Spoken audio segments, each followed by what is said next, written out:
நிறைய பேருக்கு இந்த கர்ப்பப்பை இறக்கம் அப்படின்றது ஒரு மிகப்பெரிய தலைவலியா இருக்கு. ஏன்னா தலைவலி கூட ஒரு மாத்திரை போட்டு எப்படியாவது ஸ்டாப் பண்ணிட முடியும்.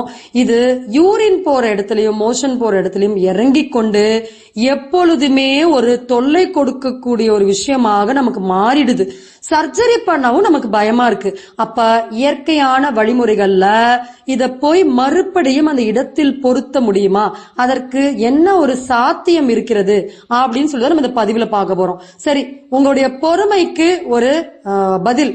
இப்ப நான் எத்தனை நாள் எவ்வளவு நாள் நான் இதற்காக காத்து கொண்டிருக்கணும், இல்ல எவ்வளவு நாள் எஃபோர்ட்ஸ் எடுக்கணும் அப்படின்னா, இப்ப நம்ம சொன்ன எஃபோர்ட்ஸ் எல்லாம் எடுத்தீங்கன்னா ஒரு 15 நாட்களுக்குள் உங்களுக்கு ஒரு 50% ப்ராப்ளம் சால்வ் ஆயிடும்.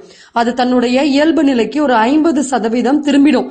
அதற்கப்புறம் நீங்க எவ்வளவு டைம் ஸ்பெண்ட் பண்றீங்களோ அவ்வளோ தொல்லை இல்லாம இருக்கும். அப்பப்ப ஒரு மெயின்டெனன்ஸ், ஒரு அதற்கு